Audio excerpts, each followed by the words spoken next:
First of all, I want to hear from one Tory MP who very much has been backing Boris Johnson. So Desmond Swayne is the former International Development Minister, and he's also a Conservative MP for New Forest West. Good morning to you. Good morning. Thank you very much indeed for joining us. Boris Johnson's resignation letter on Friday was all about basically, the witch hunt, a political stitch-up. He blamed Sue Gray, Rishi Sunak, the Blob, Remainers, you name it. Everyone was at fault. Do you think Boris Johnson thinks he's done anything wrong? Well, it wouldn't appear so from that letter. I've no doubt that all those people that he identifies are rejoicing at his demise, but I doubt very much that there was a conspiracy to achieve it. But there it is. There are lots of different aspects to this. First one, let's talk about the Privileges Committee. That appears to be the main reason why he's gone. He was told, we understand, in the last few weeks, that the Privileges Committee, this committee looking into whether he deliberately misled Parliament over his denial that there had been any parties and he did attended any during lockdown period. That they've finalised their report, and he had been led to believe that he would get a suspension of under 10 days, which meant that he wouldn't face a recall and possible by-election in his constituency. But then he was told, actually, it's likely to be 20 days plus and you will face a recall. So he has decided to resign, pending a by-election. There was also the issue over his resignation honours. We'll come to that, though. In terms of the Privileges Committee, their meeting today, it's led by Harriet Harman. Has it been a kangaroo court, the Privileges Committee? Well, I don't know why the meeting today is over. He's gone. I personally was waiting to vote against the formation of that committee because I believed that I had grave misgivings about him being able to have a fair hearing amongst MPs because we were so intimately involved in all those events. And so I'm so sorry, Sir Desmond. He couldn't have a fair hearing among MPs. Why because not? we all have prejudices. We all pretty well have decided in our own minds what he did beforehand. So if you're going to have a quasi-judicial process, it's got to be on the basis of open minds. I don't believe any of us have them. Well, would anybody? Do you think there's anybody? I mean, look, I sat on a jury a few weeks ago. Do you think any juror would have, if say that was something that went to a court, would any juror have an open mind? The point is, you're going to assess it based on the facts. Now, he's argued kangaroo court. Harriet Harman, former deputy leader of the Labour Party, and many of the members of the committee had spoken out against him. They took evidence from Sue Gray. She worked in the Cabinet Office, carried out the initial Partygate investigation, and now is going off to work for Keir Starmer and was in talks with the Labour Party while she was doing some parts of this investigation. He's basically saying it's a whole big stitch-up. But the facts are, he made the rules, he broke the rules. We know that. He's been fined. And, I mean, frankly, should have been fined for far more. And we know that he said in Parliament he knew nothing about any of it. And he was at some of the parties, so how could he not have known about any of it? I mean, he's banged to rights, Sir Desmond. No, it is so much more complicated and nuanced than that. And it comes down to what he knew at the time that he said it and the advice had been given. What he knew at the time that he told Parliament was that he himself had been at booze-filled parties when he knew it was illegal because he had made the laws himself. I don't accept your pejorative descriptions. My factual description. No, I think they are. I think they're overblown. But the reality is, I accept that the Prime Minister had to resign.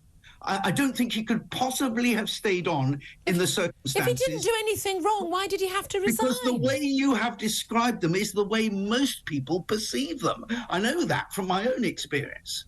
But so the Prime Minister resigned. He's no longer Prime Minister. And I felt that was where we should have left it, rather than to go into this prolonged procedure subsequently. There's an argument for that, isn't there? There is an argument that, like he had his punishment already. He had to lose office, and again, it was because 62 ministers resigned rather than because the blob forced him out. Okay, but this is the thing. So if there was there's a Tory majority on this committee, the Privileges Committee, but the understanding is that Sir Bernard Jenkin, a Tory who has spoken out against Boris Johnson on occasion, that Sir Bernard Jenkin, not a Ramona. I mean, he was on the leave, the vote leave board, that he basically changed sides and was going to vote for this 20-day suspension. Now, we're having the meeting of the Privileges Committee today. The point of them continuing is so that they can finalise their report. It'll be published within days, we're told, and there may well still be a punishment. For instance, as John Bercow, Speaker of the House of Commons, had already stood down, but you could be banned from Parliament for a period of time as your punishment. As an ex-MP, you don't get the privileges of your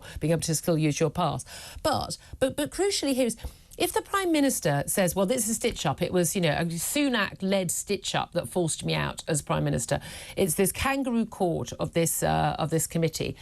But if he believes that he's got the public behind him and that he won this 80-strong majority because the British people are behind him, why is he so afraid of this report, which would mean that he could face a recall and then a by-election in his constituency? Why does he think that he wouldn't take the people of Uxbridge with him? Oh, well, that is a fair point. I mean, I don't believe it's a kangaroo court. I just don't believe that the process was necessary because he had already resigned, and I felt that was enough. And I was never sure he'd get a fair hearing. But nevertheless, he had to resign. He did resign. But to answer your question, I do get a substantial correspondence from people who believe that he can and did no wrong. Yeah. And, and it's a bit like the Trump effect in the USA. Yeah. No matter what you throw at him, people have taken a view and they, the facts don't change their view. Yes. Now, my view is that, I had great support for Boris Johnson, but I'm afraid he had to go, and I don't believe that there's any prospect of him coming back, and I don't believe that it was the blob or anyone else who got rid of him, other than the mistakes that were made under his administration. Yeah. But although undoubtedly, as I say, all those Remainers and blobbers and all the rest will be rejoicing. No, I mean, I think undoubtedly there is a conspiracy to overturn Brexit, and there was an absolute hatred in some quarters of Boris Johnson because he delivered Brexit. And there is a conspiracy to try and do that, but I don't think that's it. That's why he had to go. Yeah. He had to go because of the mistakes he made. In terms of his future, look, we've got to look at all these different by-elections, and we've got Rishi Sunak fighting three there. There's also the fourth possibility of a Margaret Ferrier's seat as an SNP seat in Scotland. There's a lot of pressure. There was a lot of talk over the weekend that there was sort of, a whole phalanx of Boris Johnson supporters were all going to resign and force all these by-elections. Labour victories in these by-elections, very likely, somebody looking at one seat going Labour, one going Lib Dem, and only one possibly remaining Tory. Pressure on the Prime Minister, possibly toppling Sunak. Do you see any likelihood of, A, any more resignations from Boris Johnson supporters, and B, whether there would actually be the possibility of Rishi Sunak being ousted as leader of the party?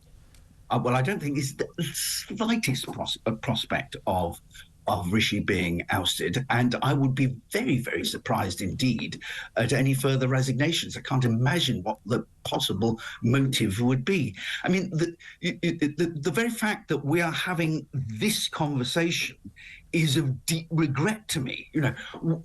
When I had my surgery on Friday, nobody mentioned any of these things. They're worried about paying the electricity bill. Exactly, and that's got to be our focus. And the government, the Conservative Party's greatest liability is its recent past.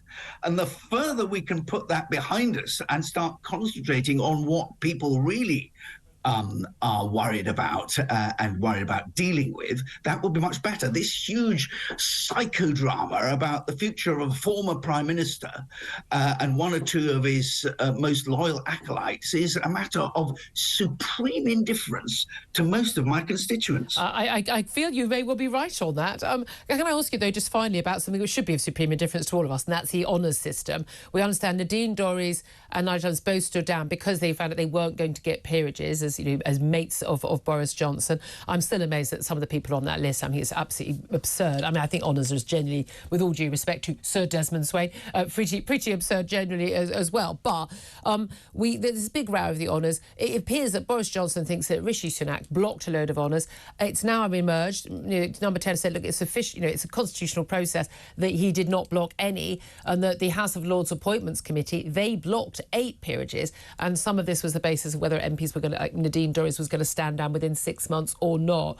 But, I mean, this is very much throwing toys out of the pram stuff. When people are genuinely worrying about whether or not they can pay their bills, whether they can pay their mortgage or their rent, they're worried about someone a relative waiting 2 years for an operation, not being able to get an appointment with a consultant when they fears about having cancer, all these issues that people are facing. For him and his MPs to resign in a fit of pique over whether or not someone gets a peerage or not does feel pretty bloody petty, doesn't it? Well, you used the phrase fit of pique, which is what I was about to say. So you've taken the words out of my mouth. But I cannot think of anyone who's going to have sympathy for Nadine Dorries at her not getting her peerage. Yeah. And, Didn't she earn it? That loyalty, that dogged loyalty, she earned it, didn't she? Well, if that's the price, but I think you will acknowledge, indeed you acknowledged in what you said, we have devalued the currency. Absolutely. Mr. Desmond Swayne, pleasure to talk to you. Thank you very much indeed.